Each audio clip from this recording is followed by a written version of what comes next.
Thank you, Despina, and thanks for everyone coming tonight. And if you're watching this on the internet, thank you for taking part in it wherever you are and whenever you're watching. Although by the time you watch this, goodness knows what will have happened. It's important to underline the depth and the scale of the crisis which faces the government, Theresa May, and the Tory party. Because when they were looking at the situation after the EU referendum in 2016, they had one task, which was over the next 2.5 years to be able to produce a Brexit deal that was acceptable to the most important sections of the ruling class and to hold together the unity of the Tory party. They have failed utterly in that mission. What happened last night was another humiliation for Theresa May. We now know that there won't be a no-deal Brexit, at least until the 31st of October. Halloween, a gift to headline writers everywhere about the nightmare of Brexit and so on. And that, of course, is not what the Tories thought was going to happen around this. They thought that they would be able to secure a deal that fitted in with the interests of big business and would also shore up their own political support. Instead, the divisions are absolutely massive inside the party. You may have seen that a couple of nights ago, the Bruges group, which is the Thatcherite end of the Tory party, or maybe I should say the overtly Thatcherite end, they're all Thatcherite on one level, but the people who venerate and worship the memory of Margaret Thatcher, and particularly a speech she gave in Bruges about how the European Union was not going to take over British lawmaking. They had a meeting at which apparently, I wasn't there, but apparently people were shouting, "Fuck the government." I mean, really, this is the Tory party who are saying this.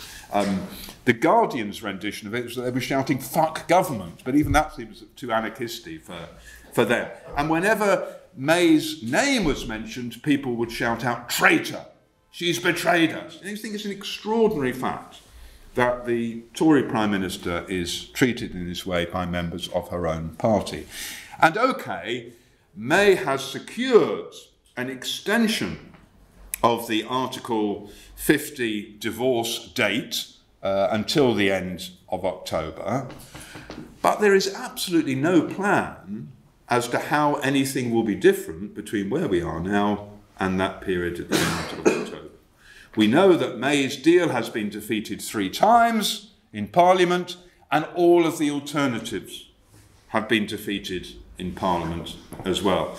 And really, when May spoke in the House of Commons today, her only plan was, "I'm going to keep on doing what I have done for the past 1.5 years. I'm going to keep trying to persuade you that this deal, which you really don't like at all, is the one that you are going to vote for." A hopeless project. Now, how do we understand this? Partly it is about Brexit, and I'll come to that in a minute, but I think something much more profound is going on here. And why I say this is because, and we all face this to some extent, there is a sense of Brexit fatigue. I just wish this bloody thing would go away, is what many people feel about it. And it can only be recognised as important if you understand that something quite profound is happening in terms of the Tory party, the government, and indeed of the British ruling class. We had a meeting of our national committee of the party a couple of weeks ago, and one of the things I said at it was that the British ruling class is facing what the Italian Marxist Antonio Gramsci called a crisis that is different to that of the normal crisis inside society. Let me just say to you what Gramsci himself said around the question of what he called an organic crisis. What he meant by this was a crisis that was economic, social, political, and ideological. In other words, it wasn't just a single crisis, it was an amalgam and a combination of these crises. And we would add today, wouldn't we, environmental as well. That the combination of these crises means that the ruling class cannot any longer secure its views across a broad mass of society.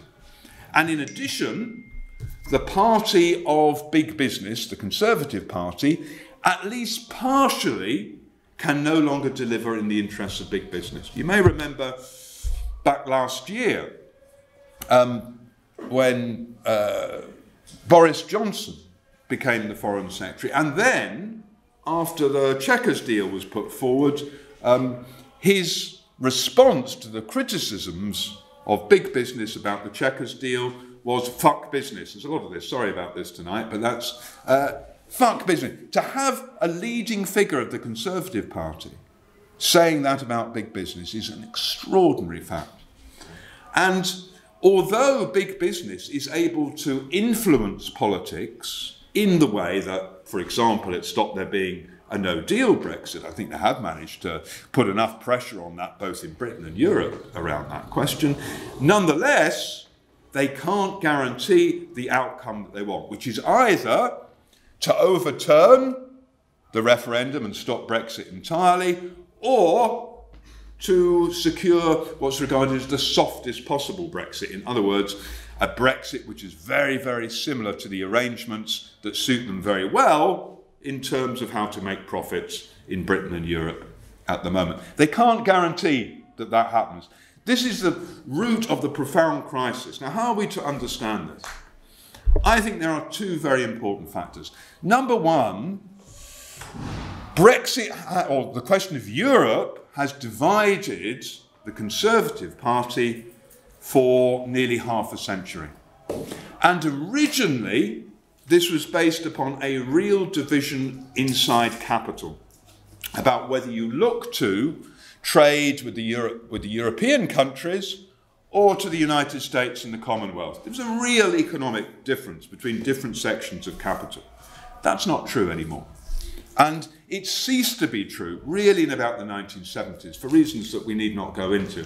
I was looking at a number of speeches that Margaret Thatcher made in the 1970s in her constituency in Finchley, where she got together groups of her constituents and spoke to them about how they had to give up their almost instinctive opposition to being part of some sort of European arrangement.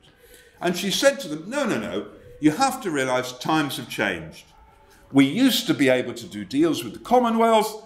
Now these people are not interested in us anymore. They're interested in their own trade deals. They're not going to regard us as special. Thatcher was at least intelligent enough to recognise that. It's quite interesting. She said as well, freedom of movement won't be a problem. Don't worry about it. Quite likely, actually, you know, people are paid better over there. People will be going over to Europe, not trying to come here. And she said there's nothing very special about the health service, you know. It's quite possible that people will say, there's a better pension over in Germany. And of course, Thatcher tried very hard to make the health service even worse and less attractive to anybody.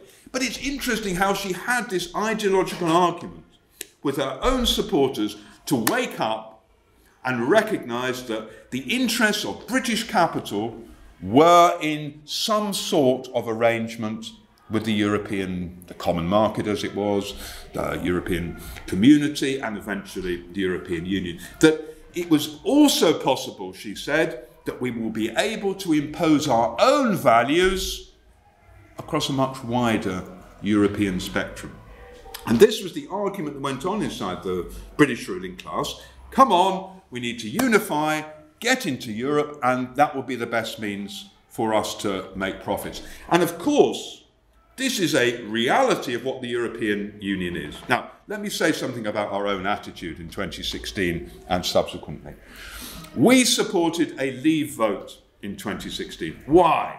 Not at all for the backward, Little Englander, nationalist, racist reasons that were put forward in the official Leave campaign, still less the sorts of views of UKIP and the hard right of the Conservative Party. That wasn't the reason at all. Our reasons were based upon the fact that the European Union is a mechanism to impose austerity and capitalist values across a continent, to act as the policeman of those values and an enforcer and bailiff of anyone who seeks to interfere with them, and furthermore is imposer of the fortress Europe anti-migrant, anti-refugee policies, which have turned the Mediterranean into a mass grave of those who seek to come from the rest of the world into Europe. And one of the most profound experiences for us was, of course, the treatment of Greece, where the European Union acted as the financial enforcer when the people of Greece elected a Syriza government, which they hoped would break from austerity. And instead, the European Union was the most important instrument in ensuring that the debts could not be written off and the austerity policies had to be maintained, and Syriza were broken by that process. For those reasons, because we see the European Union as an enforcer of capitalist values and as part of an imperialist project, we voted for leave in 2016. I should say straight away that, of course, we have much more in common with someone who voted Remain because they thought it was an anti-racist vote, because they thought it was some sort of internationalist expression. Even though we think they're mistaken about that, we have much more in common with them than with some appalling racist who voted Leave. For us, this is not the defining issue in British or European politics. The defining issues are what you think about austerity and racism and climate change and so on. Those are the absolutely central issues. But we are against the European Union. Let's be clear about that question. But what has been played out over this period is something more very, very profound for capitalism. So that having mobilized large sections of the ruling class to support the European project, they then face another question, which is sections of the Tory party have raised up the question of nationalism, the question of racism as a mechanism to gather votes, to strengthen their own position, and to try and bolster their own power inside society. So you see that there are sections of the Tory party now who don't really care what big business says or what the Tory party leadership says. They are going to continue to vote against whatever sorts of deal Theresa May puts forward and hope that they can push Britain into a no-deal Brexit. And this is a very big problem for Theresa May. And this is what's being fought out in Parliament at the moment and more broadly inside the ruling class. I'll say as well that I think you can only really understand what's happened by the fact that we've been through 10 years of austerity as well, which has created vast pools of bitterness inside British society, which were then expressed inside the 2016 referendum. You see, people voted Leave for lots of different reasons. Some people, let's be clear about it, some people did vote Leave for racist reasons. You know, I don't like migrants. I think we'll be able to keep people out better if we leave the European Union. There's no doubt at all about that. No doubt, but some people did. But I think the overwhelming reason was that people thought this was a chance to hit back at the people at the top of British society.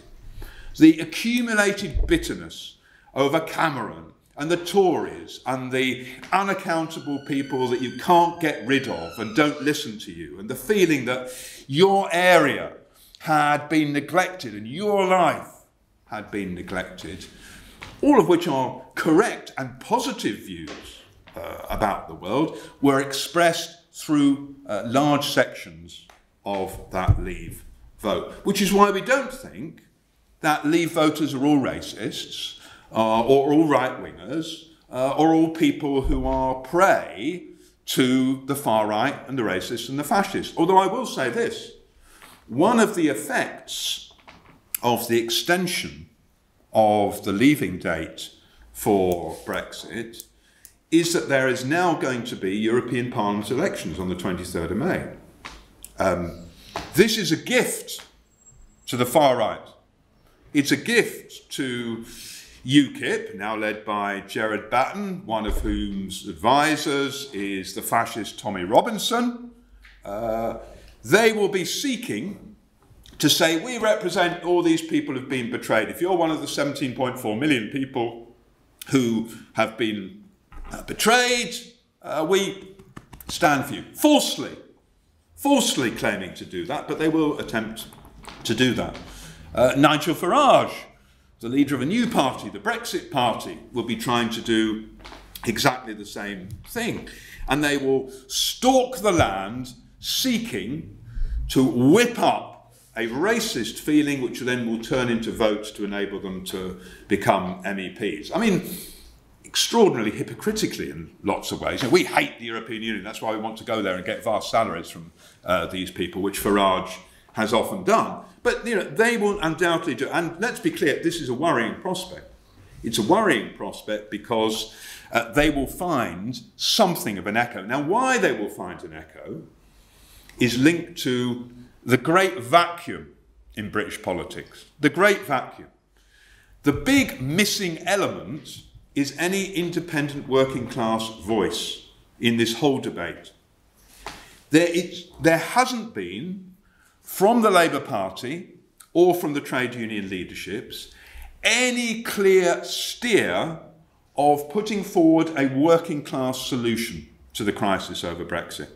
It rolls on and on and on and on, and nobody really stands up and says, don't follow either of the two ruling class Tory views of this, one of which is we need to stay in the single market, we need to stay in the European Union because it's good for making profits, the other one which is racist and nationalist and says we must leave the European Union, but says Brexit needs to be linked to other questions in society. Yes, we want to say out of the single market, but we also want to maintain workers' freedom of movement because we've nothing to fear from migration.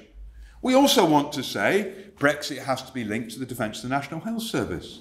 It has to be linked to the abolition of the trade union laws. It has to be linked to more money for education. It has to be linked to an emergency programme of action around climate change. In other words, it puts Brexit into a wider class programme. That's something which would change the whole debate around this, just as it would have done if in 2016 Jeremy Corbyn had supported leave on the basis that we had supported leave. On the night of the referendum, it wouldn't have been Nigel Farage who was claiming the credit, it would have been Jeremy Corbyn around this.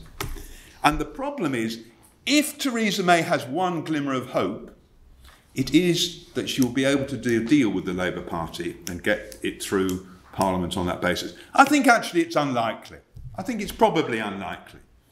But Labour has in truth fallen into a trap around this. For the last 2 weeks, when there has been this immense crisis in British politics, what has the Labour Party been doing? Its leaders have been sitting, talking to Theresa May when they should have been out trying to mobilise people. There has not been a single mobilisation of working class people, of trade unionists, of the 500,000 Labour Party members around an independent working class programme around the question of Brexit. It's a scandal. It's a scandal that this hasn't happened, and it's a very, very big problem. And incredibly, this broken, wrecked, divided government is hanging on when if we had, I don't know, a tenth of the scale of the mobilisation that we've seen in France around the Gilets jaunes, for example, the yellow vests, they would have been swatted aside by now. I mean, the Gilets jaunes have got Emmanuel Macron on the run, and you know, he hasn't got any of those same domestic problems that Theresa May has. So something very important is missing in this element, and this is what we have, honestly, to talk about. I think we have a number of very, very important challenges as socialists. One is that whatever you think about Leave or Remain or Brexit, we have to unite around the questions of anti-racism, defence of migrants, defence of EU nationals and their rights, and against the attempt by the far right to make the most of the European Parliament elections. This is a very, very important question. And we need to not allow ourselves to be divided by Brexit away from that task. It's very, very important that we had a big demonstration in London on the 16th of March against racism, which people from different views around Europe could come together and be part of that. That's very, very important. Number two, the missing element is also the question of struggle inside British society. Because, you see, even if you were a very cynical trade union leader, right, you would say, the Tory government's in trouble. I'm not going to do very much about the question of Brexit or even put forward anything political about this. It's a good time to put in a pay rise, though. But not even that low level of understanding is shown by our trade union leaders, I'm afraid. In France, they're much more opportunist. The whole numbers of workers have seen, oh, Macron's in trouble with the yellow vests, so we're not quite sure about them, but nonetheless it's a good time to put in a pay rise. And quite numbers of workers have won quite good deals because of this. They're called the strikes off, regrettably, but nonetheless they've done quite well around it. Well, come on, don't we at least need that level of saying the government's on the rocks? The slightest struggle would push them over the edge at the moment. Instead, regrettably, the leaders of the big trade unions have too often done deals that have locked people into 2-year or 3-year pay deals, and nothing is happening around this question. Of course, there are important strikes that go on. I'm not gainsaying that, but nonetheless, the general sense of resistance is much, much too low. And therefore, we have to keep arguing and pushing for this. And thirdly, the question of the Labour Party. You see, let's be clear, we want there to be a general election. And the only reason we want a general election is we want Theresa May and the Tories out as swiftly as possible, and we want Jeremy Corbyn to be in number 10 Downing Street. And if there is a general election, we will be voting for Corbyn, just as we will be in the European Parliament elections. Let's be clear about that. That we take sides around this, and as much as we can have any influence upon this, we try to hasten the day when this will happen. But there is a fundamental problem, that what Labour has been doing is compromising, conceding and capitulating, rather than seeing this as a moment when we raise the level of struggle. And in the absence of struggle, the terrible reality is the Tories could yet escape. They could yet escape. I mean, May will probably have to be jettisoned very soon. She keeps saying that she's going to go, but never actually seems to happen. But at some point, they are going to have to get rid of Theresa May. But then they will simply try and put another leader in place. They will try and hold themselves together. Now, it may be that the splits are so deep inside them, for the reasons that I've said, that they can't do that. But in truth, it is a scandal that these people are allowed to stay in office, continuing to implement austerity, to cut people's living standards, to preside over the freeze on benefits, which means real suffering for many millions of people in Britain, the attacks upon disabled people, pushing through racist measures, still doing absolutely nothing about climate change. All these reasons, they stay in office when a rise in the level of struggle could really break them. And therefore, from this crisis, we have to think about how we can go beyond simply thinking that the task is to get Jeremy Corbyn in Downing Street, and instead think that the key task is the level of struggle in the streets and the workplaces. And that's true about austerity, it's true about racism, it's true about, as well,